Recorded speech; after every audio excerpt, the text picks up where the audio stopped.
Salutations tête de naze, c'est moi le chef. Et oui, aujourd'hui j'ai mis mon petit bonnet de boubou. Ça veut dire que c'est pour faire une vidéo un petit peu foufou. Waouh, je sais pas pourquoi je fais ça. Bon allez, arrête les conneries. Aujourd'hui vidéo un peu spéciale, c'est la première fois que je fais ça sur la chaîne me semble-t-il. Je réagis à vos avis controversés. Hot text, comme on dit. Ouais, j'essaye de faire des formats un peu jeunes, un peu tiktokables, un peu sympathiques. Je vous ai posé la question sur l'onglet communauté. Donnez-moi vos avis controversés sur vos opinions tranchées sur le manga, animé, pop culture en général. Vous avez été très nombreux et nombreuses, très certainement, à répondre. Hein, là, au moment où je vous parle, il y avait plus de 700 commentaires. Donc ni une ni deux, je vais pouvoir faire une belle vidéo avec ça. Peut-être même en faire 3 ou 4. Je ne sais pas, on verra si ce format vous plaît et fonctionne. Et vous vous demandez très certainement, mais comment, chef, as-tu pu sélectionner autant de commentaires, trier autant de commentaires? Eh ben j'ai pu le faire grâce au partenaire du jour, Mammouth AI. Oh oui. Mammouth AI, c'est une plateforme française qui regroupe les plus grosses intelligences artificielles au même endroit. GPT, Claude, Gemini, Mistral, même des générateurs d'images. Tu peux poser la même question à plusieurs modèles, comparer les réponses et garder celui qui te donne le meilleur résultat. En quelques clics, tu peux changer de modèle, tester plusieurs approches et ainsi gagner énormément de temps sur tous tes projets. Moi par exemple, je m'en sers pour m'aider à optimiser la publication des vidéos. Ça m'aide à choisir un bon titre, à mettre les bons tags, etc. Je compare les réponses et je fais mon choix final. Et le gros point fort, c'est le prix. Au lieu de payer plusieurs abonnements à 20 € chacun, Mammouth AI te propose un abonnement unique à environ 10 € par mois pour un accès multi-IA. Et en plus niveau sécurité, Mammouth AI met le paquet. Vos données restent confidentielles, vos prompts ne sont ni stockés ni utilisés pour entraîner les IA. La plateforme est conforme au RGPD avec une entreprise basée à Paris et des serveurs en Allemagne. Et vous gardez le contrôle total en pouvant supprimer votre historique à tout moment. Si vous voulez tester l'IA sérieusement et trouver le modèle qui vous correspond le plus, et tout ça sans vous ruiner, eh ben je vous mets mon lien en description. Que la passion vous guide. Oui. Voilà, j'ai pu sélectionner différents commentaires, les mettre un peu en forme. J'ai fait encore un autre tri derrière. Donc, vos hot takes, vos avis les plus controversés sur les univers des animés, des mangas et de la pop culture en général. C'est parti, on va regarder ça. On commence tout de suite avec le commentaire de Fiduc 1035 qui nous dit 80% des shonen neketsu ont 80% de trucs pareils. Bon, est-ce que c'est controversé ça en réalité? Non, non, en vrai c'est même pas faux de base. C'est vrai que les shonen neketsu reprennent, pour la plupart, même si c'est de plus en plus rare, les shonen dits neketsuesques, reprennent la même structure, plus ou moins. T'as le héros qui a un rêve, t'as le sensei, tu le rival, t'as le méchant, voilà, qu'est-ce que je te dise? C'est la même formule. C'est comme quand tu parles des films d'horreur ou quand tu parles des films de guerre. C'est toujours la même formule aussi, mais c'est ce qu'on en fait de cette formule qui est intéressant. Donc là, on commence doucement. Je trouve que c'est pas vraiment une hot takes pour le coup. C'est un fait. Est-ce que c'est un défaut? Est-ce que c'est une qualité? Voilà, tu peux pas dire que 80% de Bleach, c'est la même chose que 80% de One Piece ou que 80% de Naruto ou que 80% de Dragon Ball. C'est pas vrai. 80%, c'est un peu exagéré. Je dirais 30%. Voilà, en vrai. Parce qu'à part la structure qui revient un peu, les transformations, les power-ups, les machins, en vrai, les univers sont très différents, le propos est très différent, la manière de raconter est assez différente aussi. Donc non, je suis pas d'accord, finalement. Ouais, en fait, j'ai changé d'avis au cours de route. Tu vas faire quoi, en fait? Tu vas rien faire du tout. Qu'est-ce qu'il y a? Ensuite, nous avons Black Ghost 815. C'est pas Black Ghost 814. C'est pas Black Ghost 816. C'est Black Ghost 815. Voilà, donc c'est le 815e mec à avoir pensé à s'appeler Black Ghost. Voilà, faut le savoir. Donc c'est pas quelqu'un de très original. On va voir c'est quoi son commentaire. Je t'ai clashé gratos. Si Mashima était à la tête de DBS, donc Hiro Mashima, auteur de Fairy Tail, entre autres, Rave Master, cela aurait été plus divertissant tant au niveau dessin, fanservice et même gag. Très probablement, en vrai de vrai, très probablement, que je pense que Hiro Mashima, pour moi, il est peut-être dans le top 10 des meilleurs mangaka en termes de dessin et de composition et tout. Il est très très fort de chez Malaise, Hiro Mashima, attention. Hein. Je suis pas un méga et ultra fan de Fairy Tail parce qu'en fait j'ai lâché l'affaire au tome 40 parce que je lisais autre chose et je suis pas retourné à l'univers de Fairy Tail depuis. Il est casse-couille des fois avec son fanservice qui sert à rien, certes, mais en termes de dessin, le gars, il sait de quoi il parle. Alors, il a fait 36 000 mangas, il y en a qui diraient qu'il est hyper prolifique et tout. Bon, il a fait 10 fois le même manga, hein, on va pas se mytho non plus. Il reste sur ses fondamentaux, il a ses gimmicks, ses persos un peu tous la même gueule, mais il dessine super bien. Donc, est-ce que DBS aurait été mieux avec Hiro Mashima? Visuellement, oui, c'est sûr. Est-ce que c'était seulement dessiné ou écrit? Si c'est écrit par Hiro Mashima, ça aurait peut-être été mieux aussi, parce qu'en même temps, c'est pas dur de faire mieux de DBS en termes d'histoire. Hein. Voilà, DBS, c'est pas fifou hein, en termes de. Alors, il y a certaines fulgurances, évidemment, mais il est vrai, on en a suffisamment parlé sur cette chaîne et sur Spatubro, que globalement, DBS, c'est pas fifou. Il y a de bonnes idées. Mais moi, je serais très curieux de voir un Mashima dessiner une histoire de Dragon Ball. Voilà, ça, c'est une idée de vidéo aussi. Quel mangaka aurait pu dessiner quel autre manga? Ça aurait été incroyable. Ça serait incroyable d'imaginer ça. Je sais pas comment on pourrait illustrer le truc, mais ça pourrait être incroyable comme vidéo. Et dites-moi en commentaire si ça vous intéresserait ce genre de vidéo. Un peu, viens on imagine. Ça pourrait être incroyable. Voilà, allez hop. Prochain commentaire. Voilà, c'est même pas une hot text en fait ce que t'as fait là, Black Ghost 815. En vrai, ça serait peut-être mieux. Par contre, après, est-ce que Totaro aurait pu faire un meilleur Fairy Tail? Je suis pas sûr. Toriyama aurait pu faire un meilleur Fairy Tail, très certainement. Mais Totaro, je ne pense pas. Donc oui, Mashima qui fait... Je pense que même Mashima sur One Piece serait peut-être mieux, hein. Je veux dire, en termes de dessin, déjà. Parce que dernièrement, One Piece, en termes de dessin, c'est compliqué, hein. Ensuite, nous avons Paolo Panicalaou 5224. Bon, je crois qu'il a confondu le pseudo avec son mot de passe. Hein, je sais pas pourquoi c'est aussi long. Il nous dit: le premier animé Full Metal Alchemist surpasse de loin Full Metal Alchemist Brotherhood, surtout pour sa fin plus amère douce. Bon, en général, on dit douce amère. Là, ouais, très controversé comme avis, mais je suis un peu d'accord. Voilà, je suis un peu d'accord. Jetez-moi des tomates si vous voulez. J'accepte, j'esquive, il n'y a pas de problème. Alors, surpasse de loin, peut-être pas. Mais, pour ma part, j'ai préféré le premier animé Full Metal Alchemist. Voilà, je sais qu'il va me faire jeter des tomates. On va dire: oh, tu appelles ça un Fanny, connard. Si tu veux. N'empêche que. Alors, c'est peut-être aussi parce que j'ai découvert Full Metal Alchemist, comme beaucoup de gens de ma génération, avec le premier animé, qui est, dans la deuxième partie, n'est plus très fidèle au manga. Mais j'avais bien aimé parce que j'ai trouvé, en fait, quand j'ai découvert Brotherhood, Brotherhood, c'est très bien, attention. Hein. Mais j'ai trouvé, dans la fin, c'est un peu trop shonen. C'est con à dire. J'ai trouvé la fin un peu trop shonen, alors que dans l'animé, le premier animé, et ben la fin est effectivement un peu plus douce amère. C'est pas: oh, tout va bien, je vais me marier avec Winry, on va faire des gosses, j'ai retrouvé le corps de mon frère et on a sauvé le monde. C'est un peu plus compliqué que ça. Ça respecte jusqu'au bout pour moi le délire de l'échange équivalent. Et j'aimais bien le délire que, voilà... Bon, il y avait le délire un peu isekai, en mode... je vous spoil la fin de l'animé, c'est pas grave. En mode Ed se retrouve dans le vrai monde, dans les années 30 en plus, pas de bol. Mais j'ai préféré le ton. Le ton était plus cool. Je sais pas. Je pense que après le manga prend un autre parti pris. Le manga prend un autre parti pris à partir d'une certaine période, avec tout ce qui est les autres pays autour et tous les homonculus qu'il n'y a pas dans l'animé original, on va dire. Mais franchement, j'avoue que j'ai une petite affection particulière pour le premier animé Full Metal Alchemist et que je préfère la fin du premier Full Metal Alchemist. Voilà, peut-être un jour on en parlera plus de manière plus détaillée en vidéo. Mais voilà, franchement, hot takes pour le coup, mais je suis assez d'accord. Je vais me faire insulter sa mère. C'est pas grave, j'ai l'habitude. Ensuite, nous avons 785 Eldosei. Vinland Saga est bien, mais surcoté, voire un peu niais sur la fin. Alors, j'ai pas vu la fin de Vinland Saga, donc je vais pas critiquer ça, mais je vois ce que tu veux dire. C'est-à-dire que le message de base de Vinland Saga, c'est un peu un guerrier qui veut essayer de trouver la paix absolue, qui veut plus jamais avoir à se battre, ou qui ait plus jamais de guerre, qui veut un peu un monde idyllique. Donc, de base, le but de Thorfinn est un peu naïf. Voilà. C'est naïf, c'est idéaliste. Il n'y a pas plus idéaliste que ça. Je veux un monde en paix. Voilà.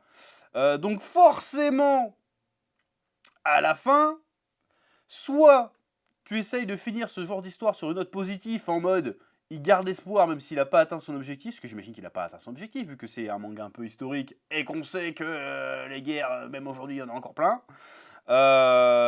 On sait qu'il n'a pas atteint son objectif. Donc tu as deux solutions. Soit tu fais une fin un peu mélancolique, un peu douce amère, comme on disait avant, ou alors complètement fataliste, en mode bon, il n'arrivera jamais à atteindre son objectif, et voilà, c'est un échec, ta gueule. Soit tu fais une fin quand même porteuse d'espoir, genre on n'arrêtera jamais de chercher la paix, et un jour peut-être on trouvera cette paix. Et du coup ça fait une fin un peu naïve, du coup. Donc je peux comprendre l'idée. Voilà. Mais en fait le but avec l'histoire de Vinland Saga n'est pas de montrer que Thorfinn atteint son objectif. C'est de montrer que Thorfinn ne dévie jamais de son Nindo, de sa ligne de conduite, de la voie qu'il a choisie. Voilà, c'est jusqu'où il va être capable de suivre sa voie, même s'il sait que sa voie n'a pas de fin. C'est ça qui est beau, en fait.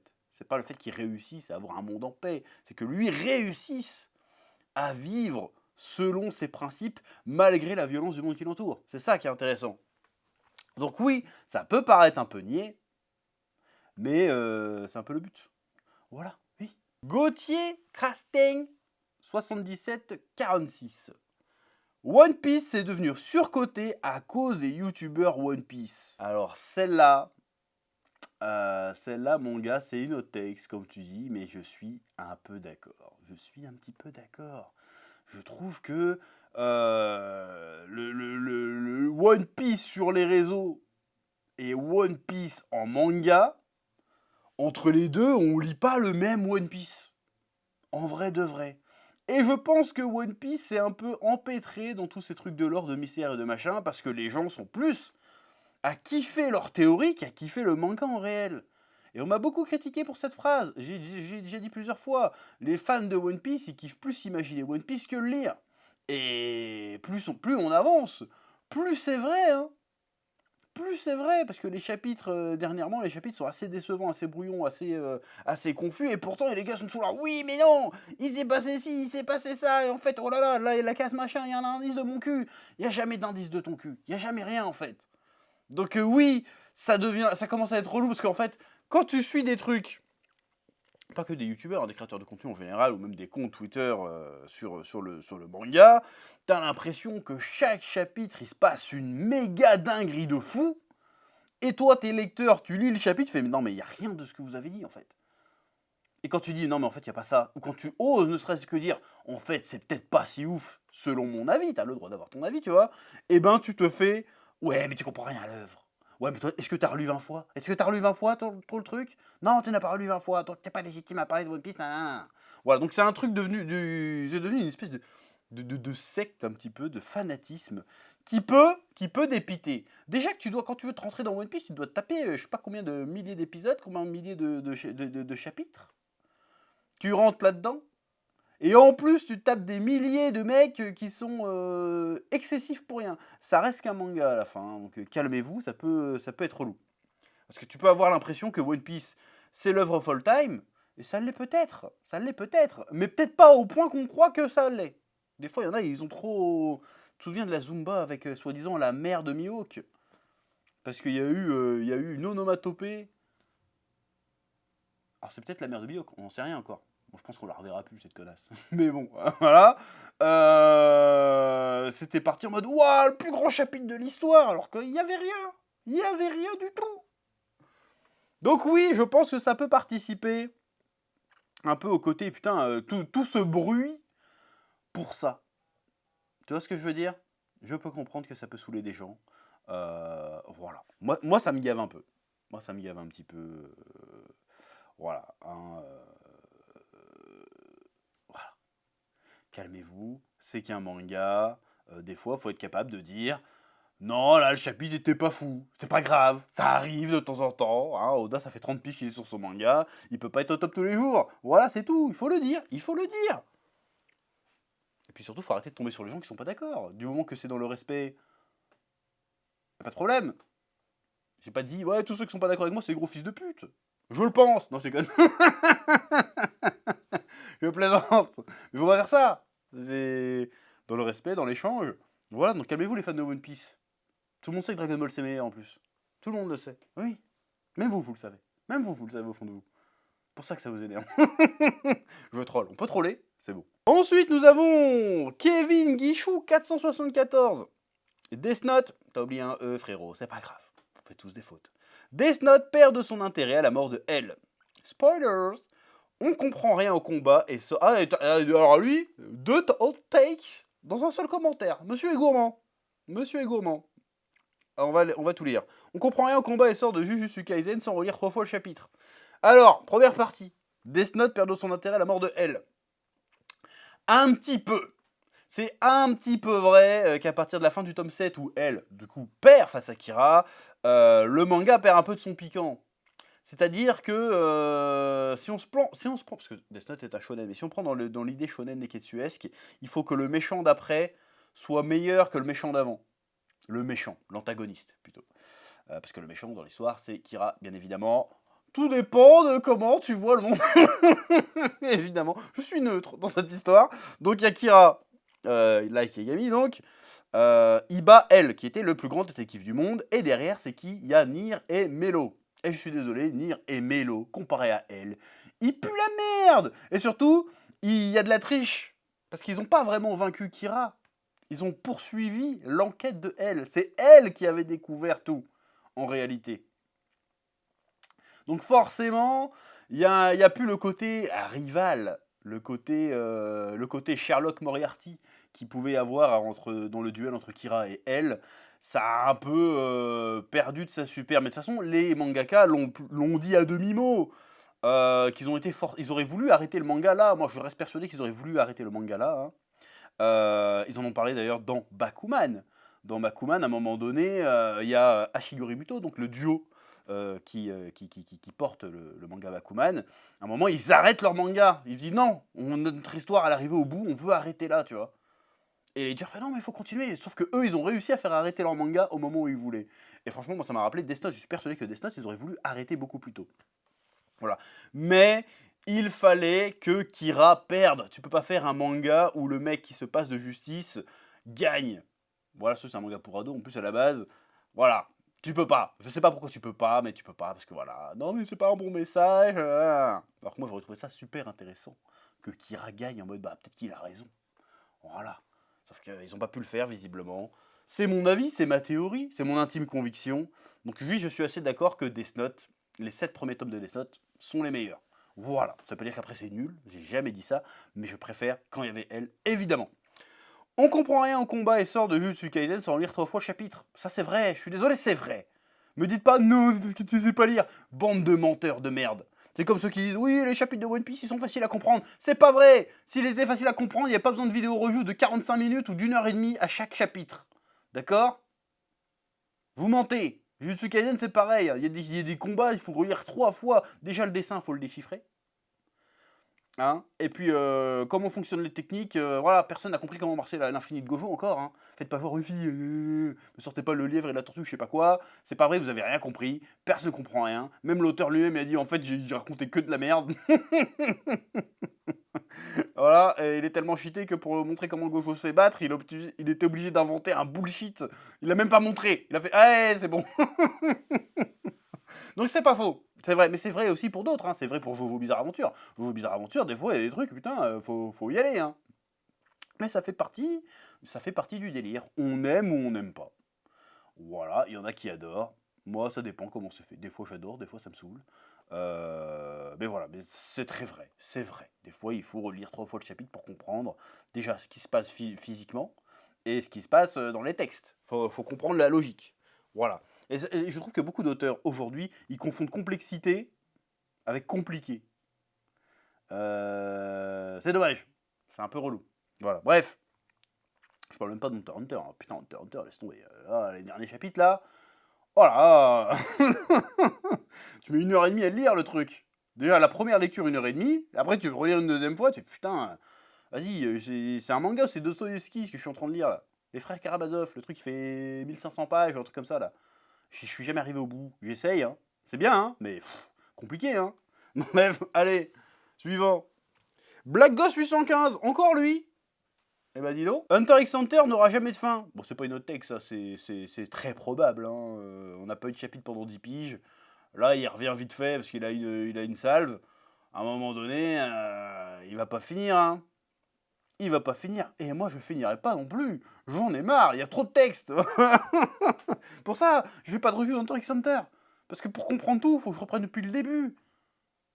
1h30 par chapitre, j'ai que ça à foutre de ma vie. Et moi j'ai des gosses, j'ai une entreprise, j'ai des trucs à faire. Hein. Au bout d'un moment, je peux pas passer 1h30 par chapitre sur Hunter x Hunter. C'est très bien, j'adore. Mais au bout d'un moment, il faut savoir dire adieu. Je dis, ah non, c'est bon, c'est trop là. J'attendrai la sortie animée en 2052, là, s'il y en a une. Mais là, j'en peux plus. Non, mais là, t'as raison. Là, je suis d'accord. Il n'y aura pas de fin. Très certainement. Day 24. Le manga Jojo Bizarre Adventure est au niveau des One Piece, Naruto, Hunter x Hunter, que ça soit à leur table. Bah, évidemment. C'est une hot take, ça. Évidemment. Qui pense le contraire est un abruti. Là, au bout d'un moment, Jojo Bizarre Adventure s'assoit à la table, évidemment. Mais je veux dire, il était sur la table avant même. Hunter x Hunter, il n'y a pas d'Hunter x Hunter s'il n'y a pas Jojo Bizarre Adventure en fait. Donc, ça doit être l'héritier le plus direct de Jojo Bizarre Adventure, Hunter x Hunter. Donc c'est évidemment. Le Nen c'est un stand, hein, c'est pareil. Hein. En vrai. C'est pas tout à fait pareil, mais c'est le même délire. Donc non. Évidemment que Jojo Bizarre Adventure ça soit à la table, c'est lui qui a construit la table. Tu rigoles ou quoi? Or One Piece, je pense qu'il n'y a pas trop de rapport One Piece avec Jojo Bizarre Adventure. Peut-être dans les designs. Voilà. Naruto, je pense pas qu'il y ait trop de rapport non plus. Mais Hunter x Hunter, c'est clairement un héritier Jojo Bizarre Adventure. Tu déconnes ou quoi? Non mais attends. Samus 4214. L'objectif de Luffy, la liberté absolue, ne se retranscrit pas bien dans un récit. Le One Piece, qui symbolise cette liberté ultime, ne peut pas être en lui-même une fin satisfaisante pour un lecteur. L'aventure en quête de cette liberté peut être incroyable, mais son obtention ne peut être que des plus banales. Ah, ça va être un peu complexe. Je vais me poser un instant pour boire un peu d'eau, il faut que je m'hydrate.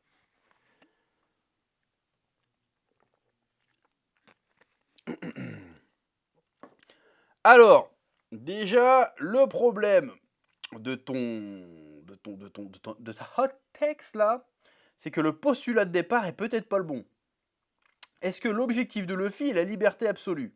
A priori, oui, il veut être l'homme le plus libre du monde, mais il veut être l'homme le plus libre du monde pour un autre rêve.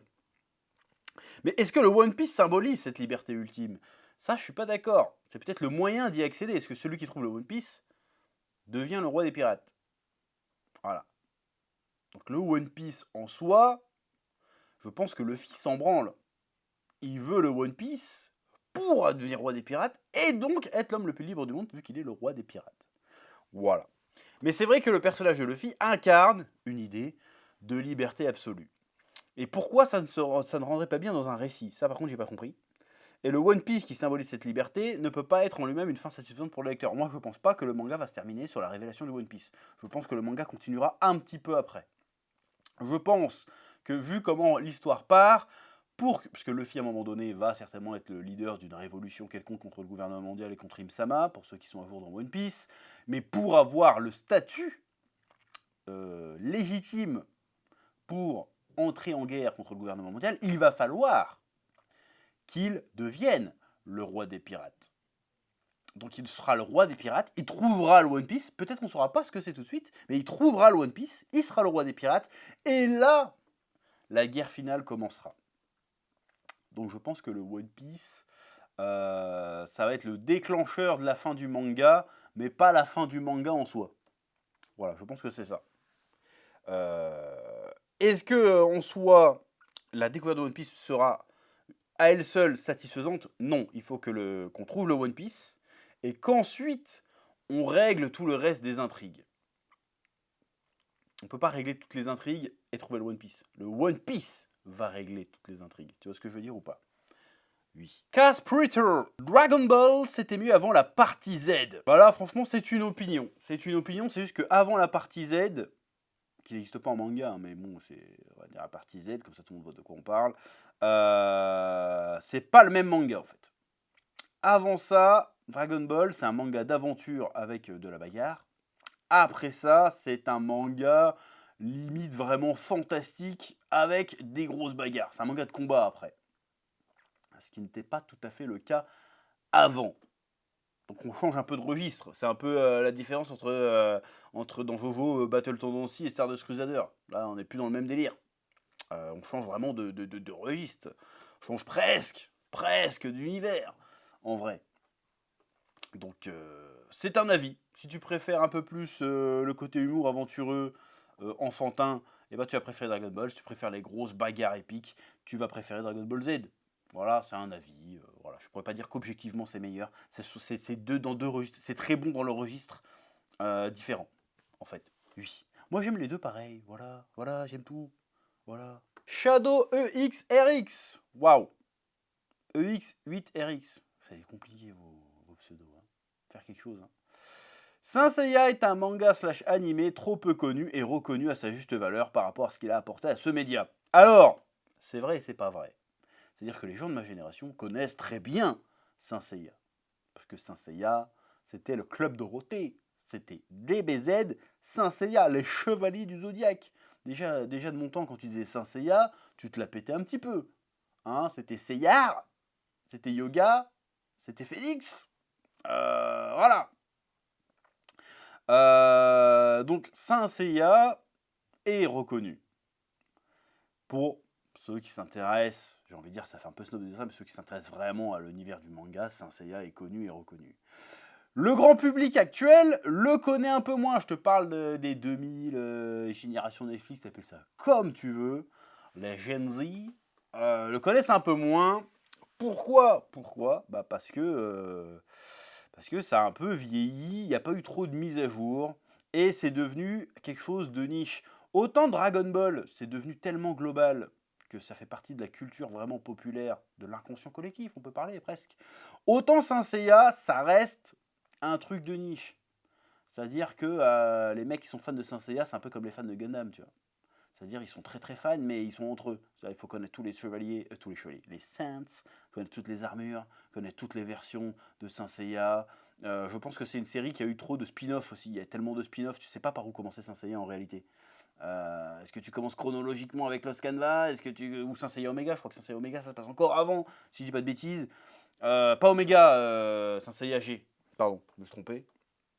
Donc c'est moins accessible Saint Seiya, bizarrement, alors que le concept est très simple de base, mais vu que l'univers, la mythologie, le nombre d'armures, les dieux, machin, c'est devenu très compliqué, ou on en a fait quelque chose de compliqué pour le grand public, et ben on adhère moins. Voilà, puis surtout ça a assez mal vieilli peut-être pour une certaine audience qui ne s'y intéresse pas plus que ça. Et quand on a du nouveau Saint Seiya, c'est pas un remake de l'animé de base, on a la série Netflix qui ont américanisé le bordel pour faire une espèce de pas de patrouille avec Saint Seiya.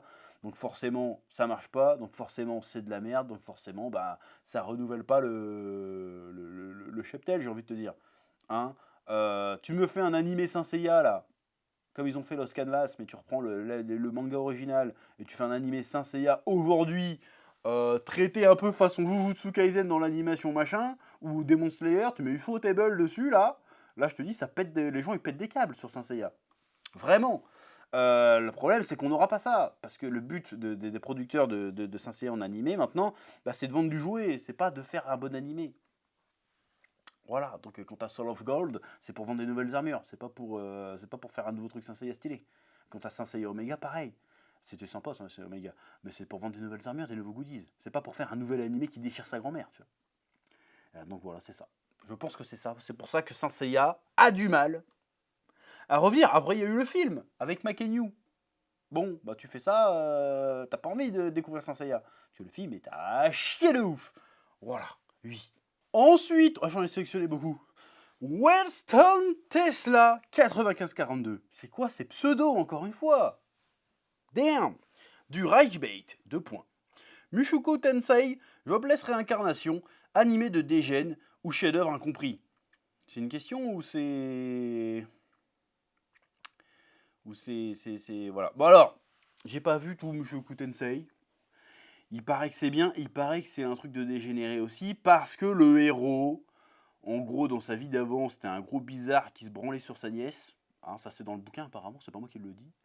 Et dans le Nouveau Monde, il est toujours un petit peu bizarre, un peu pervers. C'est un esprit d'un mec de 40 piges dans le corps d'un gamin, du coup. qui essaie de se comporter comme un gamin et qui drague du coup des gamines. Et apparemment, il trompe sa femme, il a un harem en gros, et il est un peu toxique. Alors, je pense que les deux sont pas antinomiques. Tu peux être un animé de dégénéré et être un chef-d'œuvre quand même. Je dis pas que c'est un chef-d'œuvre, j'ai pas assez de recul sur l'œuvre pour qualifier ça de chef-d'œuvre. Force est de constater que c'est un énorme succès, donc c'est que quelque part, ça a su résonner avec une audience. Donc c'est une œuvre qui a certainement des qualités certaines. Mais en fait, le problème aujourd'hui avec les fans d'animé, surtout les jeunes, c'est que ils n'ont pas compris que les personnages dans une œuvre n'ont pas à être moralement impeccables.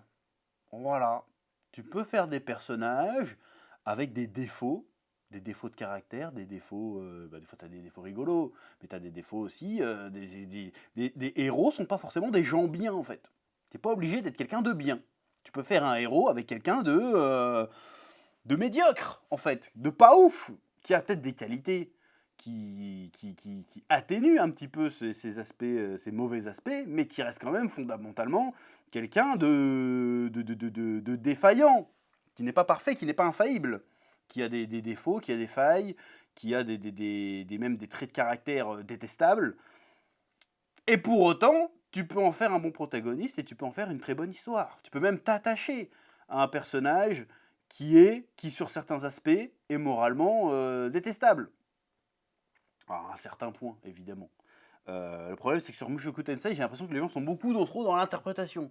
Oui, le gars est un mec de 46 ans, je sais pas combien, qui s'est réincarné. Mais là, il vit une nouvelle vie. À partir du moment où, admettons qu'il ait 18 ans, il va pas aller draguer des meufs de 46 ans, si tu veux. Il va prendre des meufs de son âge, parce que son âge, c'est 18 ans. Tu vois ce que je veux dire? Là, ils sont en train de trop de... Oui, mais... Non, tu veux qu'il fasse quoi?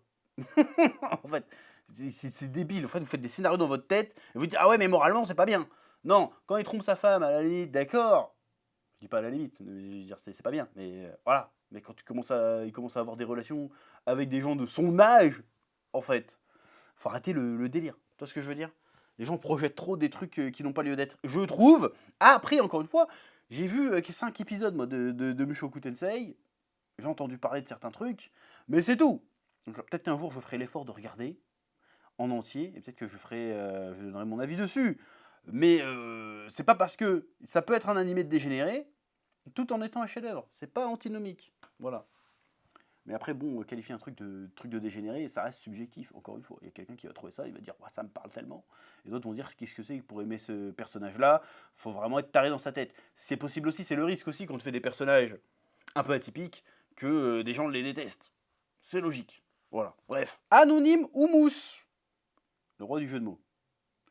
Itachi est le personnage le plus surcoté de l'histoire de la fiction. Itachi. Vaste sujet, Itachi. Faudrait que je relise vraiment toute l'histoire d'Itachi pour réellement trancher. Mais surcoté, je sais pas. Je pense que le personnage, c'était un peu... c'est un peu comme Satoru Gojo avant l'heure. Le gars est stylé, il aura farm, il a une histoire tragique. Il y a un côté, on croit que c'est un méchant, mais en fait, bah, c'est pas tout à fait un méchant. Il a fait ça parce qu'il pensait bien faire. Voilà. Donc, est-ce qu'il est surcoté quel aspect du personnage est surcoté? Est-ce qu'il est surcoté en termes de puissance? Surcoté en termes d'écriture? Surcoté en termes de chara design? Je ne sais pas en fait de quoi tu parles, mais je ne pense pas que Itachi soit un personnage surcoté. Est-ce que c'est le meilleur personnage de Naruto? Je sais pas. Moi j'ai toujours un problème avec Itachi, ce qui me ramène un peu à ce que je disais avant. Moi j'ai eu un problème de moralité. Je veux dire, le gars a tué sa famille. Parce que dans l'hypothèse de... Voilà. En fait, ce qu'il a fait n'a servi à rien. En gros. Le gars a commis des atrocités pas possibles. Ça, même peu importe les raisons, en fait, de ce qu'il a fait, il a génocidé. Voilà. Peu importe la raison, d'ailleurs. Il a génocidé, le gars. Il a torturé son frère pendant des années. Il l'a rendu taré, le Sasuke. Je veux dire, la rédemption de oups, en fait, je pensais bien faire, elle est un peu limite. Voilà, donc pour moi, le personnage est intéressant, mais pour moi, c'est une merde. Mais c'est pas parce que je trouve que c'est moralement une merde que c'est pas un personnage intéressant. Attention. Et je peux comprendre qu'on peut kiffer le personnage pour le côté un peu sombre, un peu torturé, un peu machin. Il a du noir sur les ongles, il est beau gosse, il a des attaques trop stylées, Susanoo trop stylé. Je peux comprendre. Mais en vrai, c'est pas un personnage admirable. C'est un trou de balle. Voilà, je pense. Voilà, quitte à massacrer, massacre le reste de Konoha, garde ta famille. C'est plus logique de faire ça. Voilà, c'est une vision de l'héroïsme bizarre. Parce que c'est ça l'histoire, enfin, un héros tragique, mais totalement tordu. Personne irait buter toute sa famille pour éviter une guerre civile. Et surtout, même Konoha, c'est des enculés. Ils ont dit ah, Itachi, tu peux tuer ta famille, s'il te plaît? Bon, d'accord. Non, c'est un bâtard, Itachi. Bah, dans mon livre, c'est un bâtard. Mais bon, je comprends qu'on l'aime bien. 4 saisons, 47-69. Star Wars épisode 8, The Last Jedi est le meilleur film de la nouvelle trilogie. Bah, en vrai, moi je pense que c'est une aberration totale, Star Wars épisode 8, The Last Jedi. Je pense que quand j'ai vu The Last Jedi, j'ai fait ok, ils ont baisé Star Wars. Le 7, c'était vraiment nostalgique. Voilà, c'est oh putain, Han Solo, hein. Tu peux kiffer le côté oh, c'est comme avant. Le 8, normalement, c'était la proposition, Et là, la proposition ne m'a pas plu. Alors, après, c'est pas un bon film. C'est pas un bon film, je suis désolé. L'histoire n'a aucun sens, c'est nul à chier. Mais, c'est moins pire que le 9. Le 9, mais putain. Même Uebo l'aurait fait mieux. Voilà, je dis les termes. Uebo l'aurait fait mieux. C'est pour te dire. C'est de la merde, le 9. Et le 8, bon, c'est un peu moins de la merde, mais c'est de la merde quand même. Donc oui, tu peux dire que c'est le meilleur, parce que c'est le seul qui a un peu un vrai film. Parce que le 7, c'est une pub nostalgique. Le 8, c'est un vrai film, pas ouf. Et le 9, c'est une grosse merde. Voilà, donc vas-y, j'accepte. Shadownic Electronic 3. Les élitistes des arts populaires, manga en tête, mais idem pour les jeux vidéo, les comics, etc. Mais est-ce que le jeu vidéo est un art? Vaste question. Sont des gens frustrés qui ont gardé le seum de ne pas se sentir légitimes dans leur goût à l'époque du collège-lycée. C'est quoi ce délire de se sentir légitime dans ses goûts? J'ai jamais compris ce délire. L'exigence est une chose, être méprisant sur des critères pareils, c'en est une autre. Quels sont ces critères? Et sur Internet, c'est un vrai cancer. Ah oui, après, il y en a pour un. C'est vrai que sur Internet, il y a beaucoup de gens qui pètent plus haut de leur cul parce qu'ils aiment certains animés, certains trucs, et qui te sortent des arguments. Moi, j'ai vu plus de 200 animés, donc je sais de quoi je parle. Ce genre de truc. Voilà, et en plus avec TikTok maintenant, le truc de format des réactions, ça se propage de plus en plus. Les mecs connaissent rien, vraiment, mais quand je te dis connaissent rien, c'est pas j'ai vu 200 animés. Moi, pour moi, un mec qui s'y connaît en animé, et je me considère pas que je me connaisse en animé. En manga, ouais, en animé, non. Parce que souvent c'est animé, c'est même pas manga. Les mecs, ils connaissent pas le nom des animateurs, ils connaissent pas c'est quoi les producteurs, ils savent pas comment ça fonctionne un studio, ils savent pas comment fonctionne l'industrie de l'animation japonaise, et ils viennent faire les experts parce qu'ils ont vu 200 animés. Non, t'es pas un expert parce que t'as vu 200 animés, tu connais 200 animés, tu connais pas le monde de l'animation. Donc tu fermes ta gueule, en fait, et t'arrêtes de te la péter. Parce qu'en fait, t'as un hobby, tu regardes des animés, c'est tout. Mais est-ce que tu les as compris? Est-ce que tu sais pourquoi ils sont bien, ces animés? Est-ce que tu sais pourquoi il y a certaines directions à un moment donné ou pas? Voilà, est-ce que tu connais les animateurs? Est-ce que tu connais comment ils travaillent? Tu sais comment ils sont faits, les animés? Tu ne sais pas, parce que t'es un trou de balle. Moi, je parle à un mec imaginaire. Donc voilà. Alors, et les élitistes, de toute façon, en général, ça dépend ce qu'on appelle l'élitisme. T'as l'élitisme pédant, genre, je sais mieux que vous. Et puis t'as l'élitisme en mode, attends, moi je regarde pas Jujutsu Kaisen, c'est populaire. Moi je vais plutôt regarder un animé voilà, que personne n'a vu. Voilà. Et souvent, ces mecs-là, quand tu fouilles un peu, en fait, ils regardent des trucs de merde aussi. Hein, surtout dans le monde de l'animé, surtout. Ils te regardent des trucs avec 4 meufs qui font un groupe de musique en mode ah, c'est incroyable. Non, c'est juste que t'aimes bien te palucher sur des collégiennes, c'est tout. Arrête de prendre les gens pour des cons. Voilà. Je suis allé dans la violence, direct. Direct. Mais après, il y a des vieux animés super cool, des vieux mechas, des vieux machins. Là, tu t'y connais là-dedans, c'est bien. Mais ça fait pas de toi un être supérieur. Attention. Donc oui, c'est chiant les mecs élitistes. Après, le truc, ils ont gardé le seum de pas se sentir légitime dans leur goût à l'époque collège-lycée. Mais ça veut dire quoi, se sentir légitime dans ses goûts? Tu n'es pas validé par la plaie parce que tu aimes tel ou tel truc? Qu'est-ce que t'en as à foutre? Qu'est-ce que t'en as à foutre? J'ai jamais compris ce truc-là. Du coup, ils ont. Tu n'es pas validé. Tu n'as pas été validé au collège, lycée. Ça, c'est une mentalité de faible. Si c'est vraiment ça, c'est vraiment une mentalité de faible. Qu'est-ce que j'en avais à foutre de ce qu'on pense de moi au collège ou au lycée? Allez tous vous faire foutre. En vrai.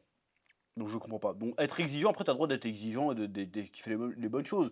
Mais après, je pense que les gens qui sont vraiment exigeants et qui aiment vraiment leur domaine, ils ont pas le temps pour aller chier sur les autres trucs. Hein, ils sont là, ils font leur truc, ils kiffent leur machin, ils parlent entre eux, et puis c'est tout. Voilà, c'est tout. Hein. Donc voilà. Nekis, j'ai 2 hot takes. Tu es gourmand encore, hein? J'avais dit votre hot take. Je sais plus ce que j'ai dit en fait. Gurren Lagann est la meilleure série manga de ces 20 dernières années. Ok, d'accord. Bon, déjà, Gurren Lagann, c'est pas du tout un manga, déjà. C'est un animé original à la base. Il y a eu un manga après, qui est l'adaptation de l'animé, parce que ça se fait dans ce sens aussi de temps en temps. Mais Gurren Lagann, c'est un animé. Donc déjà, tu es disqualifié d'office. Voilà. Mais je suis magnanime. Les gens qui animent les films, Évangélion, qui aiment, je pense que c'est ça. Les gens qui aiment les films Évangélion sont soit des trolls, soit de la branlette intellectuelle qui se sont fait troller par Anno. Alors moi, j'ai jamais adhéré à Évangélion, voilà, j'ai jamais fini la série. J'ai toujours trouvé ça chiant comme la pluie. Voilà. Donc je n'ai jamais regardé. Et peut-être que je regarderai jamais. Un jour, je ferai l'effort quand même d'essayer de regarder. Mais c'est vrai qu'il y a énormément de mecs qui se branlent sur le... Oh putain, des références bibliques de fou. Alors, voilà. Alors, peut-être que l'univers est cool, peut-être que machin, peut-être qu'ils ont raison. Donc peut-être qu'ils se sont fait troller. Pourquoi pas. Moi, j'aime pas trop les œuvres où il y a trop de symbolisme, plus que d'histoire. Je sais pas si c'est le cas d'Evangelion, parce qu'en fait, j'ai pas vu Evangelion en vrai. J'ai vu 6 épisodes. Chaque fois arrivé au bout de 6 épisodes, je suis oh, ça fait chier. Et donc, du coup, j'arrête. Voilà, je suis un connard. Je suis un connard, jugez-moi, je m'en fous. Mais pour Gurren Lagann, est-ce que c'est un des meilleurs animés des 20 dernières années? Oui, indubitablement. Gurren Lagann, c'est une dinguerie. La première fois que j'ai vu Gurren Lagann, je sais comment ça se fait que j'ai pas regardé ça avant. Voilà, Gurren Lagann, regardez Gurren Lagann. J'ai jamais fait du manga Gurren Lagann. J'avais dit que je le ferais, faudrait que je le fasse.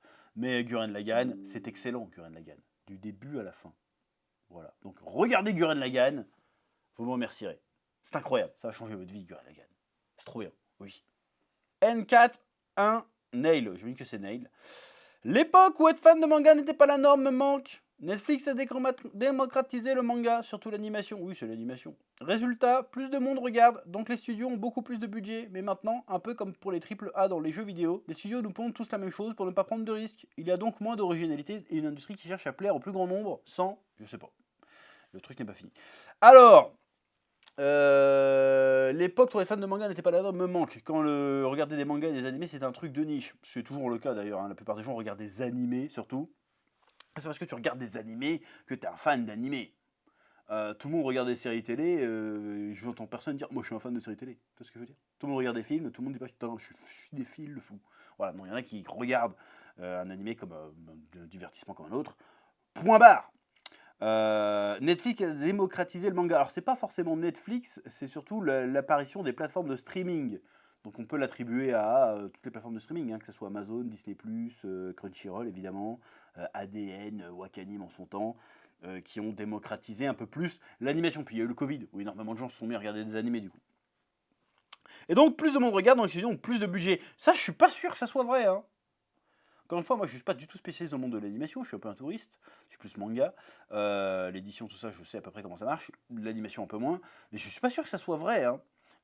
Et pareil, tu dis les studios ne pondent tous la même chose pour ne pas prendre de risques. Mais moi je pense que ça a toujours été le cas en fait. Sauf qu'avant, ce qui parvenait jusqu'à nous, le grand public, c'était les meilleurs trucs. Mais en réalité, là, ça se voit ces dernières années avec les isekai d'Obesque. Il y en a 10 qui sortent par saison. Mais il y a toujours eu ce genre d'animé au Japon. Peut-être pas des isekai, évidemment, hein, tu comprends ce que je veux dire. Mais il y a toujours eu des animés un peu random qui sortent par paquet de 10 à chaque saison, par paquet de 20 à chaque saison, que personne ne regarde et qui sont tous plus ou moins la même chose. Ça a toujours existé pour moi. J'ai pas d'exemple là tout de suite, mais ça a toujours existé, ce genre de délire. Donc c'est pas que la nouvelle génération. C'est juste qu'aujourd'hui, comme on a accès à plus de choses, aujourd'hui on le voit, qu'il y a 10 fois le même isekai qui sort. Aujourd'hui on le voit.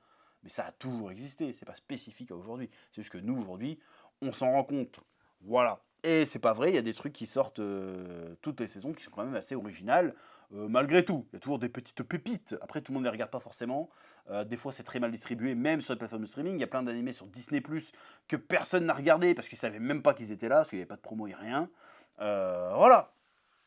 Donc, je suis pas tout à fait d'accord avec ça. Wolf Star. J'en ai une qui va faire chanter. Ah, déjà, ambitieux. Va faire chanter. GT, Tabas, Super et Daima. Fais ce que tu veux de ça. GT, encore une fois, les gens, c'est la nostalgie. Là, pour le coup, là, j'ai fait une vidéo dernièrement pour dire que le manga Dragon Ball, c'était pas la nostalgie. GT, c'est de la pure nostalgie. GT, c'est pas bien. Je vous assure. Regardez GT, parce qu'il y en a, ils ont pas re-regardé. Ça fait 20 piges, on là, putain, c'est incroyable. Ils l'ont pas revu, Ils l'ont pas revu. Revoyez GT. Moi, j'ai revu 3 fois GT, parce que j'ai fait des vidéos dessus, donc je l'ai revu 3 fois. Dragon Ball GT, c'est de la merde. Il y a des bonnes idées de temps en temps. Baby Vegeta, stylé. Goku Super Saiyan 4, stylé. Les dragons noirs, stylé. L'idée, stylée. Mais à côté de ça, c'est de la merde. C'est vraiment pas bien. L'animation est pas folle. Les histoires n'ont ni queue ni tête. Tu dois avoir sur 60 épisodes, t'en as 5 de bien. C'est pas bien Dragon Ball GT. C'est pire que des BS. Par contre, c'est mieux que Daima. Daima, c'est pas bien. Daima, c'est vraiment de la merde.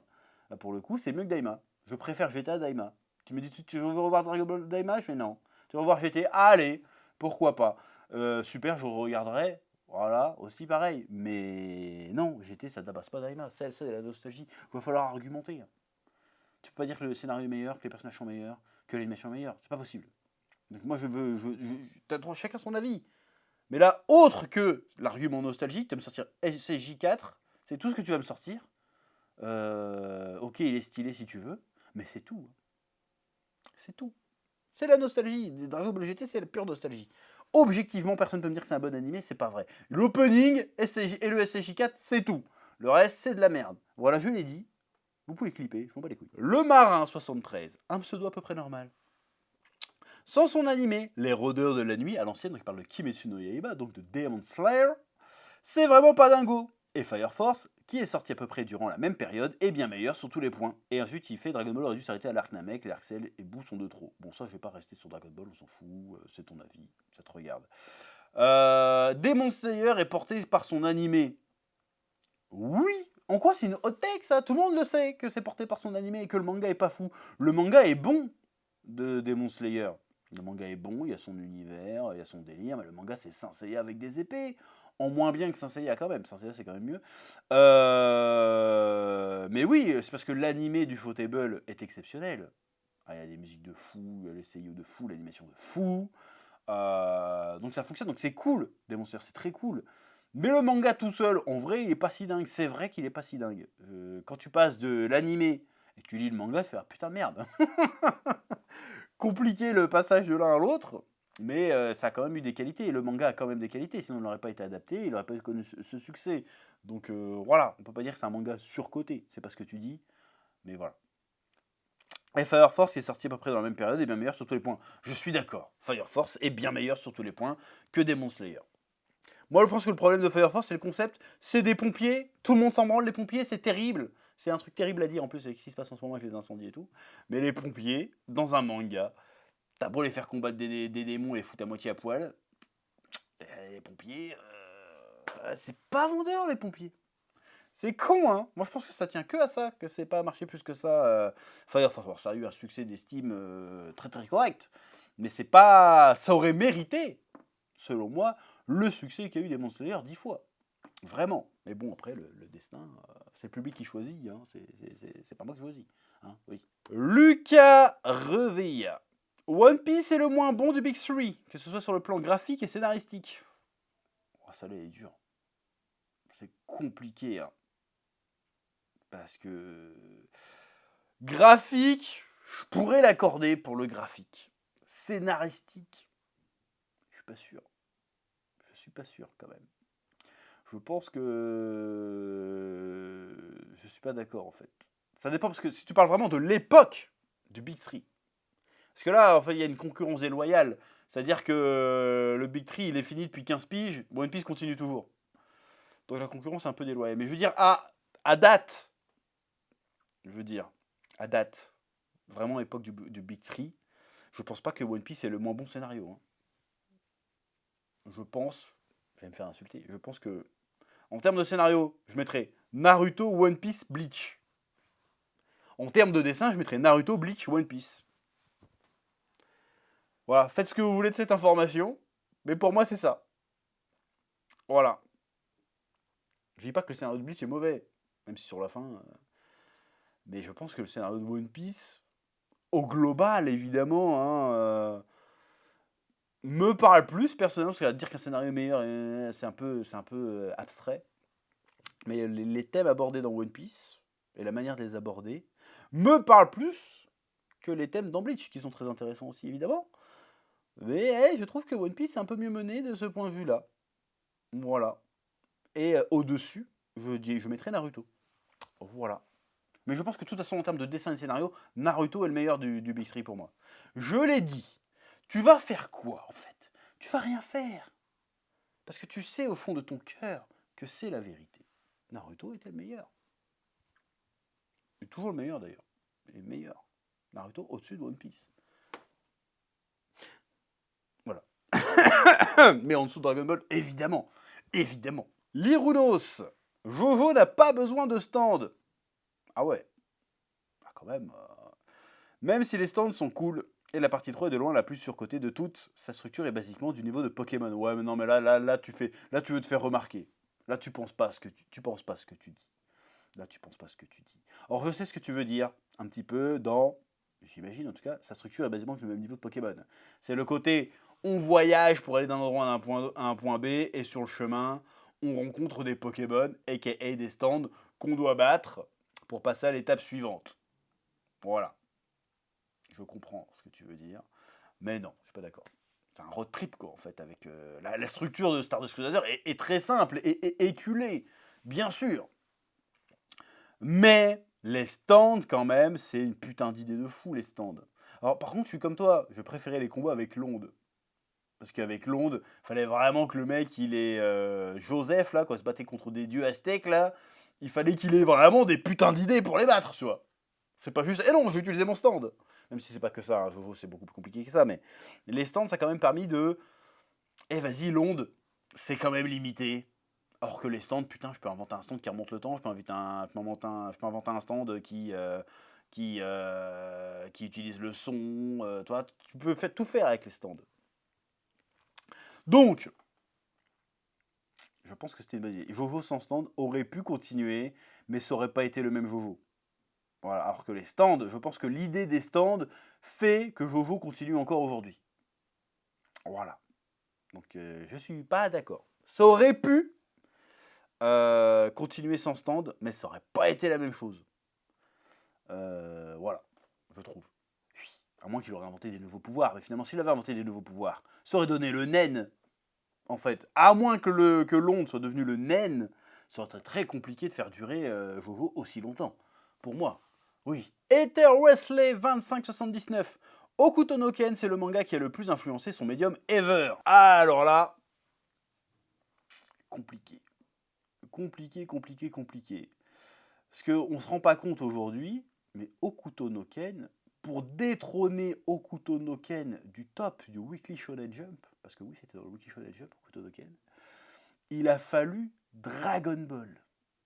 Je sais pas si vous vous rendez compte. Je sais pas si vous vous rendez compte, en fait. De ce que ça a été Okuto no Ken. Donc, ouais, c'est peut-être le premier, on va dire, vrai manga de combat qui est sorti, qui a cartonné sa grand-mère. Il y a eu des mangas de sport avant, des mangas de boxe, des mangas de baseball. Mais là, Okuto no Ken, c'était la bagarre. C'était la vraie bagarre avec des techniques, des écoles, des machins, des pouvoirs, des rivaux, des entraînements. Il y avait du power-up, il n'y avait pas de transformation, mais il y avait du power-up. Donc, est-ce que c'est le truc qui a le plus influencé son médium ever? Ça pourrait ne pas être faux. Faudrait que je fasse une vidéo sur le Big 3 original. Parce qu'avant le Big 3 des années 2000, il y avait un autre Big 3, pour moi, qui serait un peu le Big 3 spirituel du shonen. Et dedans, je vais vous dire qui je mets dedans. En réalité, je mets Hokuto no Ken, je mets Saint Seiya, je mets Dragon Ball. Je mets pas Shitano Joe. Mais il va dire, pourquoi tu mets pas Shitano Joe? Parce que c'est pas pareil. Pour moi, c'est Hokuto no Ken, Saint Seiya, Dragon Ball. Faudra en reparler plus en détail, mais est-ce que c'est Hokuto no Ken qui a le plus influencé? Est-ce que ça a plus d'influence que Dragon Ball, que Saint Seiya? Je suis pas sûr. Ça a peut-être influencé les Saint Seiya, Dragon Ball. Et donc, par voie de conséquence, par corollaire, peut-être que oui. Peut-être que oui. Ah, pourquoi pas? Ça serait une question à creuser. N'hésitez pas à me dire ce que vous en pensez dans les commentaires, bien évidemment. Ensuite, il nous reste quelques commentaires. Elle va être très longue cette vidéo, mais c'est pour le plaisir. Les mangas animés populaires sont... Pardon, adresse à supprimer. C'est le pseudo. Les mangas animés populaires sont souvent les moins intéressants car le public a un goût de chiotte. Et en réalité, il y a des putains de pépites inconnues à la plupart des gens qui mettent des vitesses hardcore à la majorité des new gen. Qu'est-ce qu'on appelle par moins intéressant, tu vois? Ça, c'est un peu élitiste, tu vois? C'est un petit peu snob de dire ça. Voilà, il y a des animés très populaires qui sont très intéressants. Il y a des animés très populaires qui sont pas fous. Voilà, j'aime pas ce postulat de base de dire que comme c'est connu, c'est de la merde. Non. Ça arrive, des trucs que je trouve pourris qui sont très connus. Mais encore une fois, il y a toujours une raison à qu'un truc soit célèbre. Donc ça a forcément des qualités. Alors c'est sûr, après, il y a des trucs qui sont plus intéressants artistiquement, parce que ça prend des partis pris plus intéressants, ça aborde des sujets un peu plus de niche, de manière un peu moins conventionnelle, et du coup ça donne des animés intéressants. Mais du coup, vu qu'ils sont moins conventionnels, forcément ils parlent moins à un grand public. C'est logique. Et dans de rares occasions, il y a des trucs pas conventionnels qui arrivent à toucher un grand public. Ça arrive. Je pense à Chainsaw Man, par exemple. Ça a réussi à toucher un grand public, par exemple. Mais oui, il y a des petits inconnus qui mettent des vitesses, mais ça dépend encore une fois des vitesses en quoi? En quoi on parle? On parle d'animation, de réalisation, de scénario. Voilà, ça existe, oui, mais je vois pas en quoi c'est une autre take, en vrai. C'est juste que le postulat de base que les animés populaires c'est de la merde. Non, il y a des animés populaires qui sont très bien. Mais il y a des animés pas populaires aussi qui sont de la merde. C'est pas pour rien qu'ils sont pas populaires. Mais c'est sûr qu'il y a des animés qui mériteraient d'être plus populaires. Mais du coup, s'ils deviennent populaires, du coup, est-ce que ça devient de la merde vu que ça devient populaire? Tu vois, c'est un cycle sans fin. On ne sait pas ce que vous voulez, en fait, les gens. Bref. Wizaja18. Depuis que les Américains se sont mis à suivre les mangas et animés, c'est devenu un enfer la communauté manga. Guerre d'ego, clash les auteurs, etc. Alors ça c'est vrai sur les réseaux sociaux, la communauté anglo-saxonne, c'est des névrosés en fait. Pareil, ils comprennent pas qu'une œuvre d'art, c'est pas fait pour être parfaitement morale, parfaitement acceptable, parfait. Voilà, une œuvre aussi, c'est fait un peu pour challenger l'air du temps, de temps en temps. Ou alors, si tu mets un truc, il y a les mangaka de Gachakuta qui se font emmerder parce que ce personnage-là, il a des locks, du coup, il est forcément noir. Elle a fait non, il est pas noir, il a des locks, qu'est-ce que tu vas faire? Ouais, c'est du racisme, appropriation culturelle, là. Ce genre de polémique débile. Moi, je pense qu'en vrai, les gens, ils sont pas sincères quand ils font ça, je pense qu'ils cherchent juste du clic et de l'intention. En vrai, ils en ont rien à branler de tous ces trucs-là, de signalement de vertu inutile. Voilà, ou même quand ils se mettent à délirer, ce personnage est bisexuel, machin, l'autrice a fait, bah non. Ouais, mais queerbaiting, voilà. Donc les mecs, il y a un mode de consommation qui a changé, qui est différent dans les trucs anglo-saxons. Ils aiment bien s'imaginer des trucs, ils sont trop investis en fait. Ils sont beaucoup trop investis, mais dans le mauvais sens. Ils se projettent trop dans les œuvres. C'est trop bizarre. Ils s'identifient vraiment à des personnages. Oh, putain, c'est trop moi et tout. Personne fait ça chez nous. J'espère pas, en tout cas. Putain, c'est trop moi. Ils sont très très bizarres. De toute façon, les anglo-saxons, les américains en particulier, on vous remercie pour Netflix et le McDonald's, mais pour le reste, vous cassez les couilles à tout le monde. Hein. Non, mais il faut le dire. Hein. On vous aime bien, hein, mais c'est compliqué. Hein. Restez sur Marvel, là, cassez pas les couilles, c'est méchant. Bref, mais oui, je suis d'accord avec ça. Ils mettent une drôle d'ambiance bizarre. Il y a des auteurs, des mangaka qui veulent interagir avec leurs fans de manière innocente. Ils se prennent des sauces pour rien du tout. Juste parce que, mais attends, tu peux pas dire ça dans ton manga, mais pour qui tu te prends? C'est leur manga, ils font ce qu'ils veulent. Qui êtes-vous? Qui êtes-vous pour dire aux gens ce qu'ils doivent faire, en fait, au bout d'un moment? 3 quarts d'entre vous, vous n'avez pas de travail. Arrêtez, faites autre chose de votre vie. Popotin de compète. J'aime bien ton pseudo. L'arc Piccolo Daimao est surcoté. Mais ça veut dire quoi surcoté? Le power-up de Goku est nul et le fait qu'il devient beaucoup plus fort que Piccolo nous prive d'un vrai combat final. Il devient pas beaucoup plus fort que Piccolo déjà. Il faut relire le manga. Il devient pas beaucoup plus fort de Piccolo. Il devient plus fort que Piccolo, mais pas beaucoup. Je veux dire, il se prend quand même des trucs dans la gueule, Goku. Après, le power-up est nul. Bon, c'est un avis, moi je trouve pas qu'il est nul, hein. C'est juste que c'est vas-y, il a bu une potion magique, il a failli crever, il a survécu, que tu peux expliquer par le Zankai Boost, vu que c'est un Saiyan. Dans mon livre, ça passe.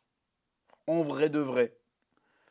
Et puis c'est pas forcément le power-up de Goku qui fait que l'arc est pas bien. Ce qui est l'arc est bien, c'est le changement d'ambiance, le changement de ton.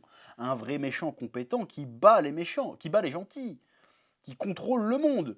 Il a réussi son coup, Piccolo. Il a réussi à avoir les Dragon Ball. Il a tué Shenron.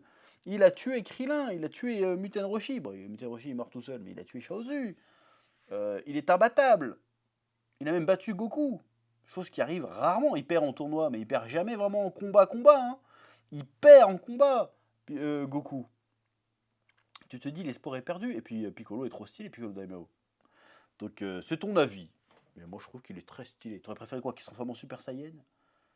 Il n'est pas beaucoup plus fort que Piccolo, je suis désolé. Il est plus fort, mais il n'est pas beaucoup plus fort. Il y a quand même un combat, il y a quand même un match. C'est que Piccolo se sent dépassé, il panique et il fait de la merde.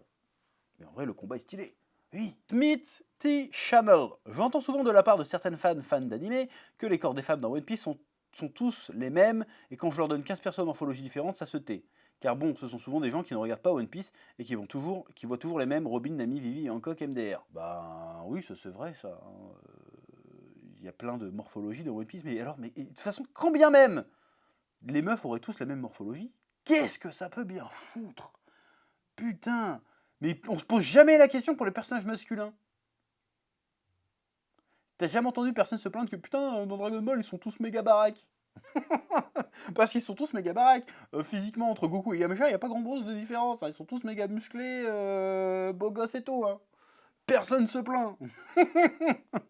Il y a que quand c'est les persos féminins qu'on commence à faire oui, mais bande de tarés, qu'est-ce que vous en avez à foutre? En plus dans One Piece, putain, les personnages ils ont ni queue ni tête, les 3 quarts là.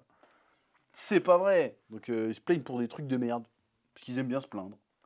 Voilà, personne leur a demandé leur avis en plus. Vapuccino Dragon Ball Super c'était bien, pas excellent, mais juste bien. C'est ça maintenant la nouvelle excuse. Non mais c'était bien. Non mais c'est pas excellent, mais. Mais c'est bien quand même. Tu copes, tout le monde, vous copez. C'est pas bien Dragon Ball Super. J'aurais adoré te dire que c'est bien, juste bien. Non, c'est pas bien. L'anime, tu vois, c'est pas bien. Il y a des trucs bien que j'ai kiffé, évidemment. Mais globalement, ça aurait pas dû être juste bien, en fait. Ça aurait dû être excellent. Ça aurait dû, il n'y a pas d'excuse pour que ça soit juste bien. Ça aurait dû être parfait. T'as le public, t'as l'oseille, t'as le hype, la licence. T'aurais dû faire un truc exceptionnel. Il n'y a pas d'excuse pour faire de la merde.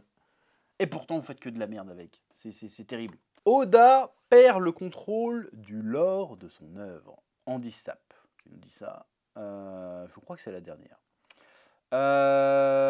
C'est un point de vue. C'est une théorie à laquelle je commence un peu à adhérer au fil du temps parce qu'il y a trop de mystères dans One Piece. Il y a plus de mystères que d'histoires. En vrai, il y a trop de mystères dans One Piece. C'est con à dire, hein, mais il y a trop de mystères dans One Piece. Et j'ai peur que ça nous fasse une Lost. Tu vois, Lost, il y avait trop de mystères. Et puis, Et puis la fin, elle a déçu plein de gens. Hein. À l'époque, je te parle d'un truc d'à l'époque. Hein. Donc ouais, il y a trop de mystères, il y a trop de sous-intrigues, de machins, de bidule chouette. Ça devient compliqué à suivre, One Piece, vraiment. Et c'est pas parce que je suis un mongol ou que je suis débile ou que je sais pas lire, ça devient compliqué à suivre. Et en fait, quand je critique One Piece, ça fait des années que je dis ça, hein. Mais là, les gens commencent à se réveiller. Les gens commencent à dire, moi on me disait, oui, tu craches, déjà je pas craché One Piece, tu critiques One Piece parce que c'est la mode pour suivre la tendance. Non, non, non, je suis avant le monde. Je vois avant que ça part en couille, n'oubliez pas que je suis l'oracle. Ça fait des années que je le dis. Mais là maintenant, les gens commencent à voir ce que je dis. Parce que comment dirais-je, les défauts, les problèmes que j'ai annoncés des années commence à devenir vraiment visible là. Tout le monde commence à voir, même les plus gros suceurs de One Piece commencent à voir les trucs que j'avais dit. Même s'ils n'avaient pas vu forcément mes vidéos, je suis trop vu 50, on s'en fout. Mais les trucs que j'avais dit. Donc ça commence à se confirmer, les gens commencent à ouvrir les yeux et dire putain, peut-être il part en couille, Oda et tout, nanana. Les choses que j'avais dit depuis des années, je le dis qu'on prend cette direction-là. On m'écoute pas, on dit que je suis un haineux, je suis un rageux, je suis un machin. Et maintenant, tout d'un coup, en big 2026, on commence à dire ah, peut-être c'est vrai que maintenant il part en couille hein, lors de son œuvre, on comprend plus rien, c'est pas fou. Voilà. Parce que j'ai toujours raison en fait. C'est ça, vous comprenez pas. Parce que je suis trop fort en fait. Je suis meilleur que vous. Partez du principe que je suis meilleur en fait. Je plaisante, c'est du second degré. Mais c'est vrai. Voilà, je vous avais dit là, tous les problèmes que vous voyez maintenant là. Regardez les revues il y a des années. J'avais dit que ça finirait comme ça. Je l'avais dit. Il peut encore redresser la barre. Attention, on n'est pas à l'abri de la masterclass. On n'est pas à l'abri. Mais c'est vrai que depuis quelques années, ça devient imbitable. Ça devient imbitable. Il a créé trop de suspense, trop d'attente, trop de mystère. Comment tu vas répondre à tout ça? Moi, je suis persuadé que la moitié des intrigues, ils vont passer à la trappe. J'espère pas. Peut-être que je me trompe. Je demande que ça, de me tromper. Et je serai le premier à faire une vidéo en disant pardon, tonton Oda, tu es le meilleur. Tu es si grand. Je serai le premier à dire ça. Mais vous verrez à la fin de One Piece. Vous verrez, moi je vous prophétise. À la fin de One Piece, tous les créateurs de contenu One Piece, ils vont tourner leur veste. Peut-être pas tout de suite. Peut-être pas tout de suite. Il y aura l'euphorie du moment, hein, mais il faudra attendre un petit peu que la poussière retombe. Et là, ils commenceront à dire putain, c'était un peu de la merde, on s'est fait niquer. Vous verrez ce que je vous dis, vous verrez. Vous verrez. Notez-le. Et puis si je me trompe, eh ben, je dirai je me suis trompé. C'est bon. Mais je me trompe pas, vous verrez bien. Bref, c'était à peu près tout pour ces hot takes. Je ne sais pas combien de temps va durer la vidéo. Il y aura des cuts évidemment pour rendre ça un peu plus dynamique. Mais voilà. Et franchement, c'est un exercice que j'aime beaucoup. Je pense que je vais le refaire à l'avenir. Une fois de temps en temps, là, j'aime bien. Ça me fait parler de plein de sujets en même temps. J'aime bien parler tout seul comme un mongol pendant 1 heure. Je sais que vous aimez bien m'écouter aussi, comme des mongols pendant 1 heure. Et ça fait plaisir. Bref, merci d'avoir regardé cette vidéo. N'hésitez pas à réagir dans les commentaires. Comme ça, je ferai une vidéo de réaction aux commentaires des commentaires. Parce que voilà, j'ai compris la méta maintenant. C'est ça. Bref. Merci d'avoir regardé. Merci au sponsor du jour, évidemment, le lien est en description. N'hésitez pas à vous abonner, à mettre un like, à commenter évidemment. Et je vous dis à très bientôt pour de nouvelles vidéos sur le chef Otaku. Que la passion vous guide. Oui.